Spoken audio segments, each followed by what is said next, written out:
One conference recommendation before we start. The Animal Health, Nutrition and Technology Innovation, short ANTI, is where a lot of what you're buying in the next 3 years is getting funded right now.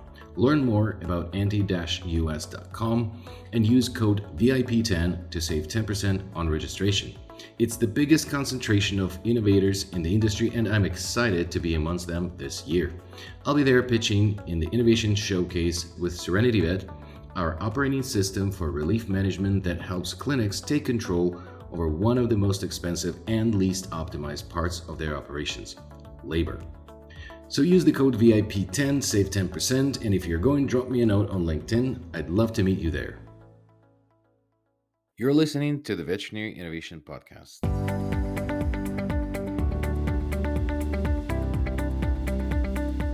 You're listening to the Veterinary Innovation Podcast. My name is Sean Wilkie, and along with my awesome co-host, we interview the innovators in this space every week. Excited for today's episode. Ivan, please kick us off. Okay, I'm Zach, and I'm excited about our guest today, Anthony Gatti. He is the co-founder and CEO of PetPax Co, an award-winning pet wellness company reimagining how supplements are delivered to pets through the innovative Supplemelts. A Babson MBA, Anthony brings a background spanning entrepreneurship, nonprofit leadership, fundraising, and operations to his work building a simpler, more effective future for pet health. Under his leadership, PetPax Co. has won the grand prize in both Babson College BETA Challenge and the 2026 Purina Pet Care Innovation Prize. Oh, I was a judge on that a couple of years ago. Anthony is passionate about building mission-driven companies, strengthening the human-animal bond, and making meaningful innovation accessible to everyday pet parents. Anthony, welcome to the show. Thank you for finding the time. I'm really happy to be here, guys. Thank you for having me. So, have background in MBA, very opening funnel to do anything in life. How did you end up in pet industry? It's interesting. My co-founder, Nathan, and I actually met during our master's program, and we were learning, sponges, soaking all sorts of stuff up, making friends, making connections, thinking a lot about what we wanted to do in our careers. We both had reached a pivot for very different reasons. And we started bonding actually over our dogs, our anxious dogs. It was just sort of towards the end of COVID, a little bit pre-vaccine, but we were coming out of hibernation a little bit.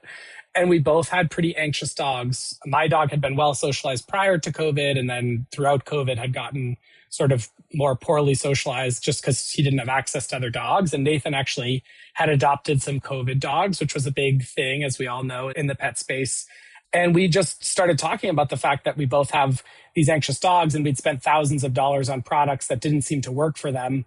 And that was confusing for us. We weren't sure why those solutions weren't working. Nathan was getting threatened with fines from his building because when he went to class, his dog sort of yodels, so would basically scream in his apartment. And my dog has a specific habit. He has a habit of anxiously humping his bed in whatever room I have friends or guests over in, which isn't the best party trick, I'd say. But so we got talking about that, and then we come from an interdisciplinary background, and so we were thinking about all sorts of things, and we realized that part of the issue, we both actually came from pre-med backgrounds. Nathan got accepted to medical school and decided not to go down that path. But we realized that part of the issue is that 80% of active ingredient gets burnt up in the stomach acid. And so there's a lot of problems with not just the administration of product, which can be hard to stick to a routine with, but then also the way the product actually gets absorbed. And that kind of led us down this path to Supplemelts, which are supplements that melt in the dog's cheek pocket. So they leverage buccal delivery and get absorbed through the oral mucosa directly into the bloodstream. So they can get active in 5 to 10 minutes as opposed to 45 minutes with traditional functional treats.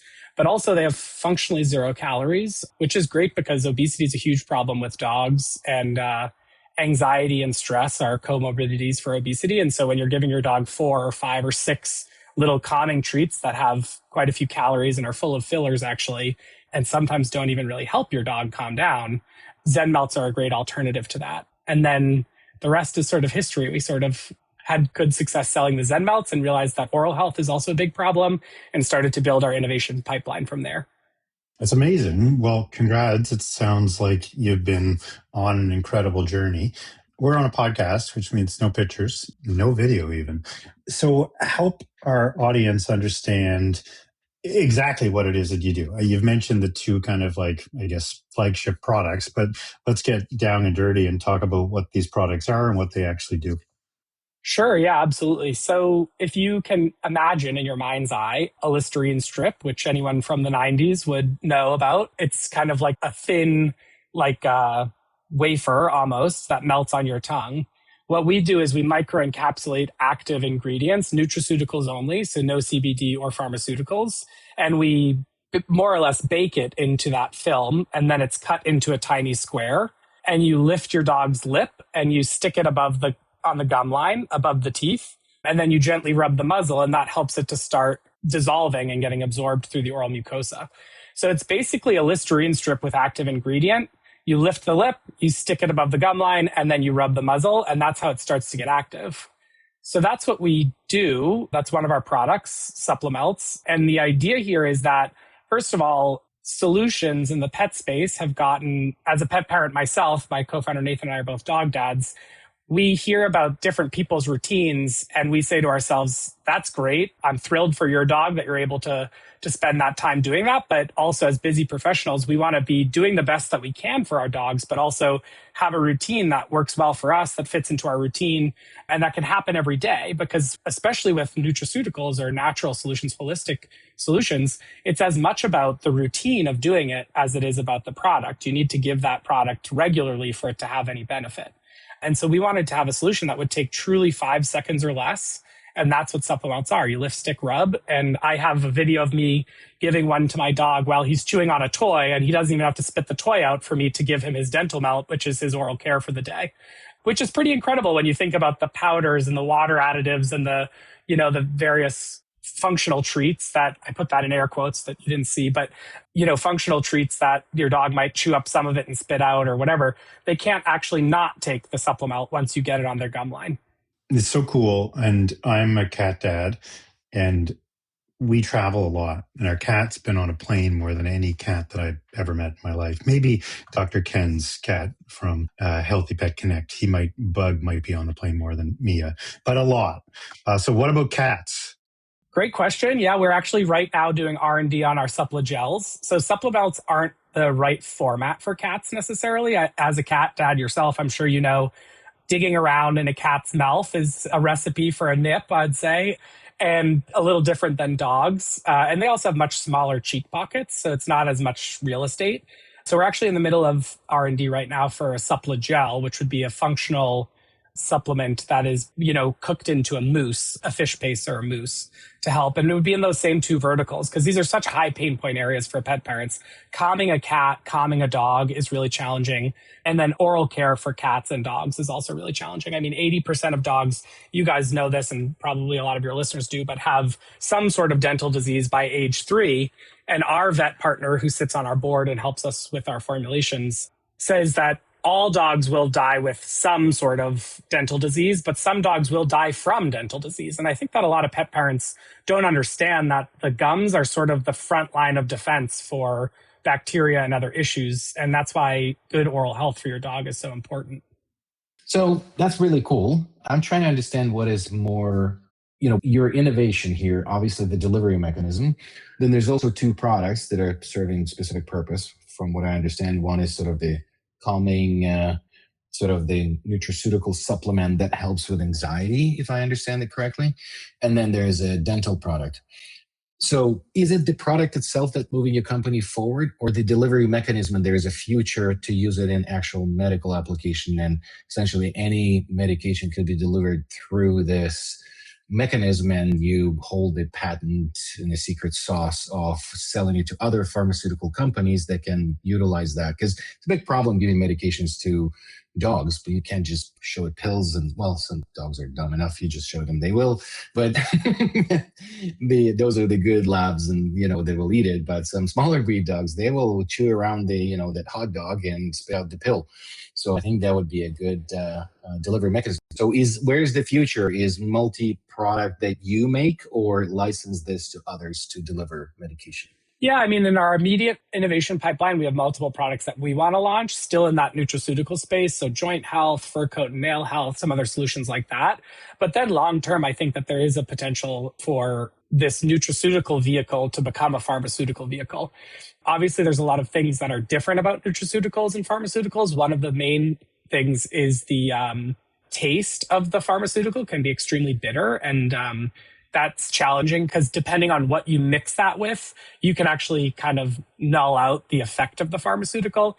So it's certainly a path that we look down with some excitement, either licensing out our brand to other people to do that, or bringing that R&D in-house and continuing to move in that direction ourselves. But in the immediate term, we're looking to launch additional nutraceutical solutions for pet parents, and then in the long term, build out our portfolio or license. It's really exciting. I mean, this is a truly innovative approach. The delivery mechanism, I've had a Listerine strip that I found in my laptop case that might have been there for a year and still tasted fine. So I'm sure the shelf life is pretty good on these things. One of the things that I'm curious about is kind of like, sounds like a big year for you guys. Winning the Purina Prize gives you lots of exposure. My company won it many, many years ago. It was a great kind of vehicle for us to expand across the world. But where are things at now? I guess is my question for right now. Like, what's going on? Who are your customers? Like, seems like an exciting time for you guys. Can you tell us a little bit about where the company's at kind of right now? Yeah, absolutely.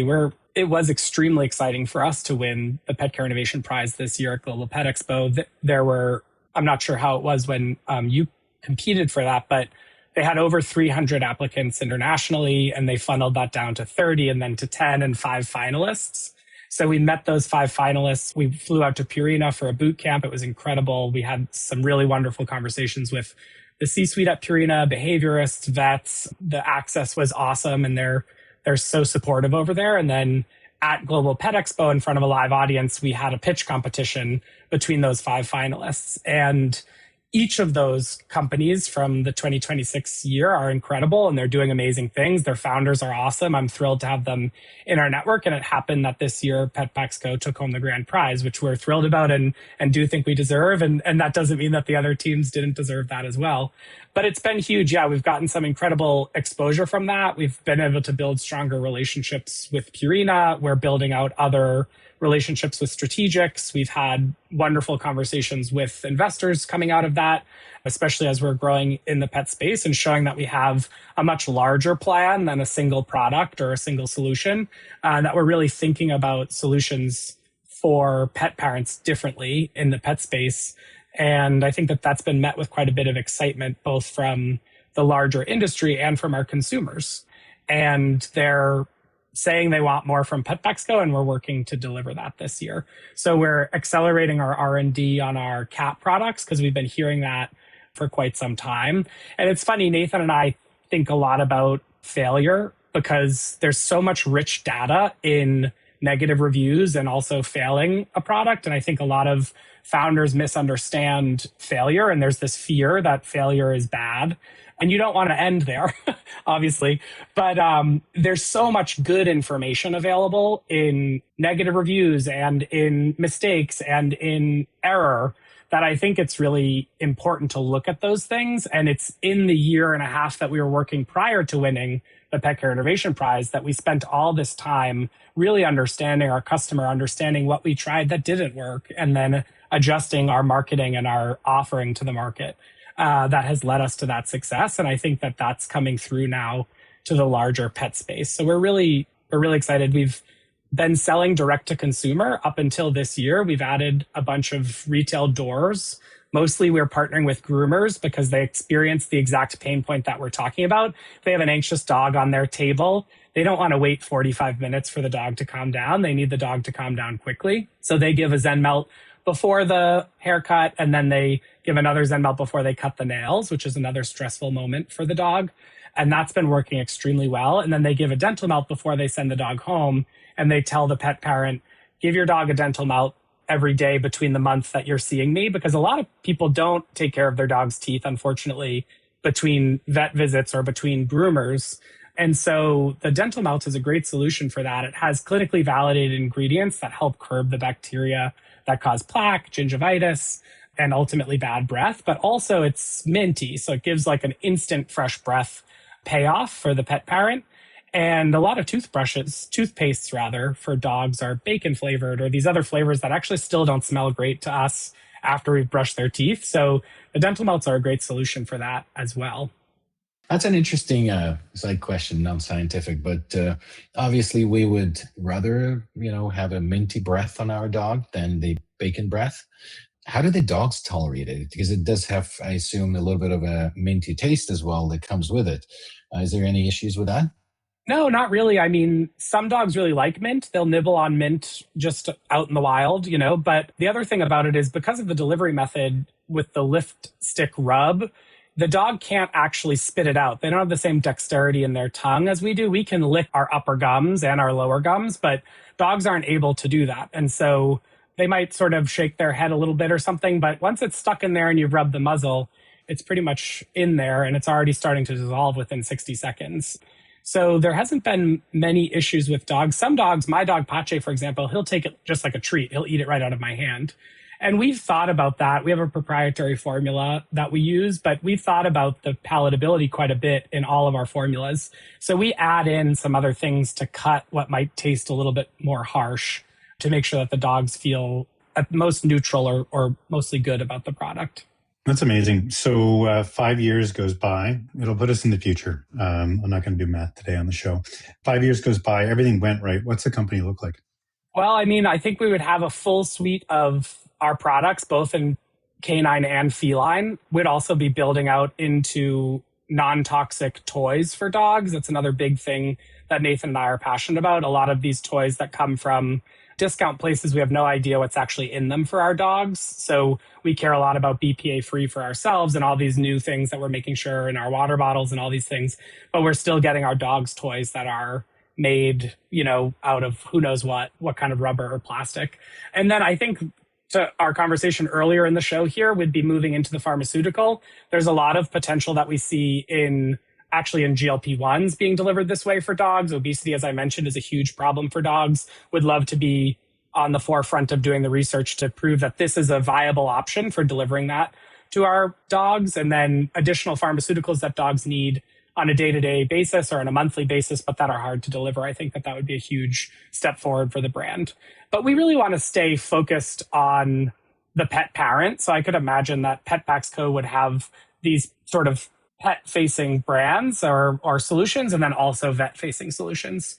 So that's kind of the way that we've been building the company. Is PetPax Co has supplemelts and supplegels underneath the umbrella, and we would want to build out additional product offerings that might have slightly different branding that kind of focus on different areas.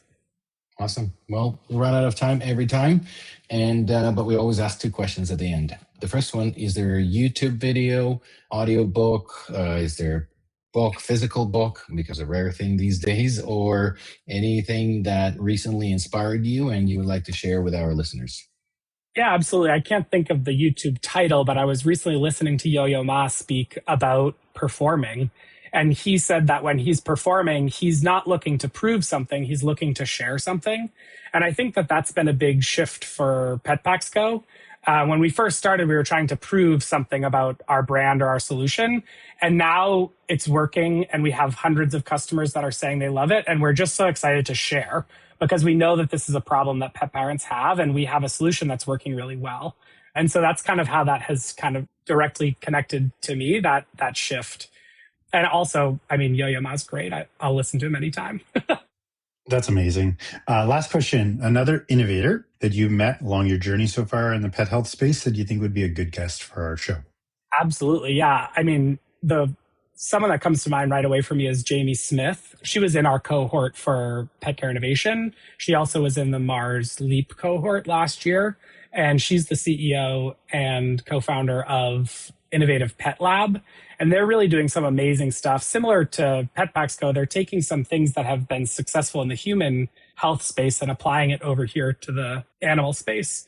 And they do at-home gut health checks, and they're rocking it. I think Jamie would be an awesome guest. Thank you so much for listening to the Veterinary Innovation Podcast. If you want to hear about our new episodes, please follow us on any social media channel. Also, you can check out our website at veterinaryinnovationpodcast.com. See you next week.